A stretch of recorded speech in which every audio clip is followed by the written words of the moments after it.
आखे कोई वली आखे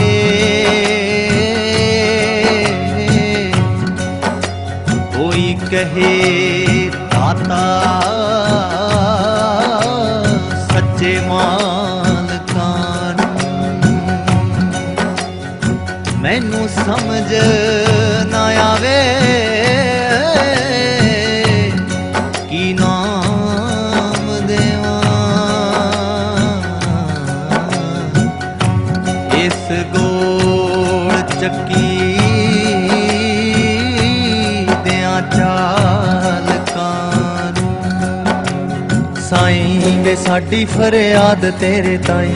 साईं वे बाहों फड़ बेड़ा बन्ने लाई साईं वे मेरे गुनाहां नूं लुकाई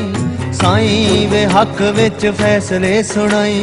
साईं वे डिग्गिए तां फड़ के उठाई साईं वे औखे सौखे राहां चों लंघाई साईं वे जिंदगी दे बोझ नूं चुकाई साईं वे फिकरां नूं हवा च उड़ाई साईं वे हौली हौली खामियां कटाई साईं वे खोटियां नूं खरे च मिलाई साईं वे माड़ियां दी मंडी ना विकाई साईं वे मेहनतां दे मुੱਲ भी पवाई साईं वे सिले सिले नैणा नूं सुकाई साईं वे पाक साफ रूहां नूं मिलाई साईं वे सारे लगे दाग भी तो आई साईं वे भुल्लियां नूं उंगली फड़ाई साईं वे बस पट्टी प्यार दी पढ़ाई साईं वे दिलां दे गुलाब महकाई साईं वे मेरा वाले मीवी वरसाई साईं जमीन जइयां खूबियां ले आई साईं वे हवा जेही हस्ती बनाई साईं वे मैनू मेरे अंदरों मुकाई साईं वे प्यारियां दे पैरां च विछाई साईं वे जज्बे दी वेल नूं वधाई साईं वे शायरी च असर वसाई साईं वे सैर तू ख्यालां नूं कराई साईं वे तारियां दे देस लैके जाई ओ साईं वे मेरे नाल नाल तू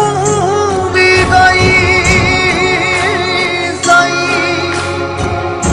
रूहानी कोई तार छेड़ जाई साईं वे सूफियां दे वांगरां नचाई साईं वे हर वेले करा साईं साईं साईं वे फासले दी लीक नूं मिटाई साईं वे दरां ते खड़ियां खैर पाई साईं वे देखी हुण देर ना लगाई साईं वे असी सज बैठे चाई चाई साईं वे आपे आवाज मार के बुलाई साईं वे सच्ची सरताज ही